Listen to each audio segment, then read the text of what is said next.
శాలరీలు ఇచ్చి మేపి బాబు తిట్టండి ఎంకరేజ్ చేశారు. పథకాల సొమ్ము కూడా ఇచ్చేయడం ఏంటండి?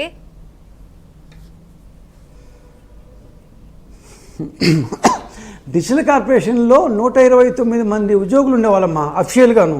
ఇంకా అనఫిషియల్గా ఎంతమంది ఎట్లా ఇచ్చారో తెలియదు. ఎందుకంటే ఈ వెబ్సైట్ల డిజిటల్ కార్పొరేషన్ ఎట్లా పనిచేస్తుందంటే, డిజిటల్ కార్పొరేషన్ ప్రభుత్వ కార్యక్రమాలే ప్రజల్లోకి తీసుకుపోవాలి, అది వాళ్ళ యొక్క మ్యాండేటు.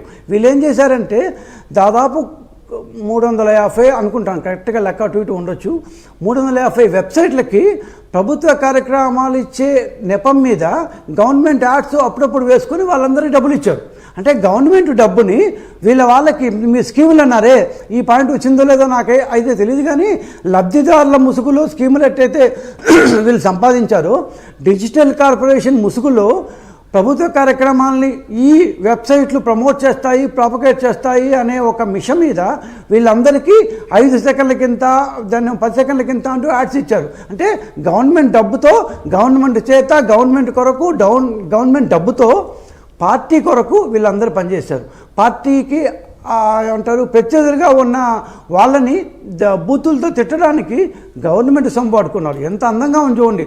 వాళ్ళ చేతులకి మట్టే లేదు, వాళ్ళకి గవర్నమెంట్ సొమ్ముతోనే ప్రత్యర్థులను తిట్టించాడు. నిజంగా ఏమంటారు ద క్విడ్ ప్రో కో అనే ఒక వర్డ్ని ఇంత బాగా ఈ జగన్మోహన్ రెడ్డి అప్పట్లో వాడుకున్నాడు 2007, 8, 9 ఆ ప్రాంతంలో. అదేవిధంగా 1924 మధ్యలో గవర్నమెంట్ చేత గవర్నమెంట్ సహాయం తీసుకొని గవర్నమెంట్ డబ్బుతో తన పార్టీ వాళ్ళని, ఇంకా ఒకటి చెప్తాను, ఆయన ఐప్యాక్ ఉండేది, ఇప్పుడు మూసాడు ఆయన. ఈ ఐప్యాక్కి జీతాలంతా ఏమంటారు వాలంటీర్లకి ట్రైనింగ్ ఇవ్వాలి అనే ఒక దీంతో అదేదో రామ్ ఇన్ఫో అనే దీనికి సంవత్సరానికి 70 కోట్లు ఇచ్చాడు. కానీ అది వాలంటీర్ ట్రైనింగ్ ఏం పెట్టలేదు. వాలంటీర్ కొత్తగా ఎవరైనా సరే పదవులు తీసుకున్న వాళ్ళు, ఇంట్లో వాళ్ళు, బయట వాళ్ళు, పార్టీ వాళ్ళు, ఈ కార్యకర్తలు, సోషల్ మీడియా వాళ్ళు ఆయన జోబులోంచి ₹1 ఇవ్వలేదు. అంతా ప్రజల సొమ్మునే పంచిపెట్టి నేను మీకు చేస్తున్నాను అని ఆఖరికి వాళ్ళందరినీ కూడా రోడ్డు పాలు చేసి ఇరికించేసి రోడ్డు నీడ్చి పడేశారు ఆయన. ఒకటి. రెండు, ఇంకొక పాయింట్ సార్, ఇక్కడ అందరికీ కూడా ఒక డౌట్ సార్, ఇది కూడా చెప్పండి మీరు. ఈ ఇష్యూ స్టార్ట్ అయిన తర్వాత ప్రభుత్వం సీరియస్గా ఉన్న దగ్గర నుంచి తప్పైపోయిందని ఒకళ్ళు, దండం పెట్టి ఒకళ్ళు, సార్ సార్ సార్ క్షమించండి మేము అయిపోయింది ఆలు పెడితే పెట్టాం అని అంటున్నారు కదా, వీళ్ళందరినీ ఏమైనా క్షమిస్తారా మీరు?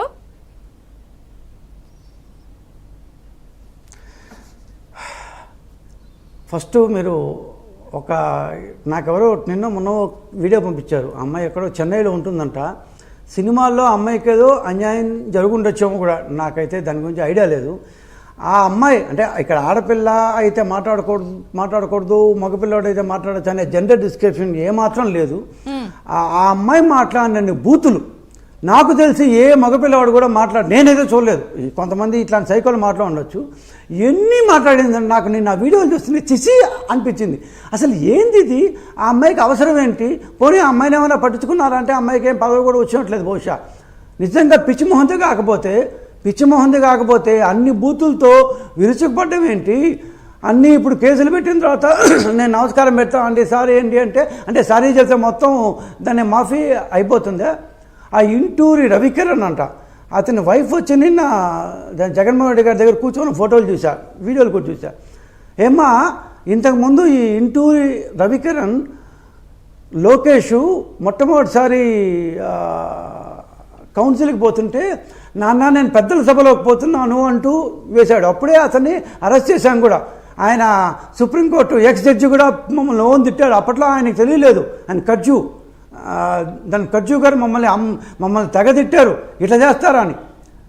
ఇట్లా ఎవరో ఎందుకో మన రామ్ గోపాల్ వర్మ గారు, ఆయన అంటే అందరికీ ఇష్టం. ఆయన చాలా ఎంటర్టైన్మెంట్ ఉన్న మంచి సినిమాలు తీశారు. ఆయన అంటే ఎవరికి ఏమంటారు చాలా మంచి సినిమాలు తీశారు. మనమంతా ఆయన సినిమాలు చూస్తూ దాన్ని పెరిగినమే మేమంతా.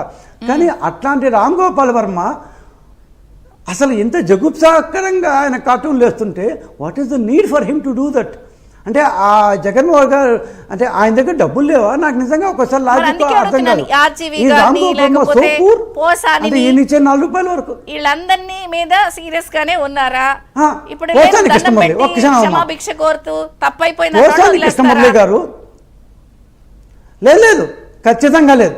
ఖచ్చితంగా లేనే లేదు. ఎందుకంటే పోసానికి ఇష్టం లేదు. ఒక మాట చెప్పేసి పోతాను. చెప్పండి. అతను ఒక రైటర్, ఈజ్ అ రైటర్. చాలా మంచి సినిమాలు తీశారు, కొన్ని వేల నీతి వాక్యాలు కూడా చెప్పాడు ఆయన.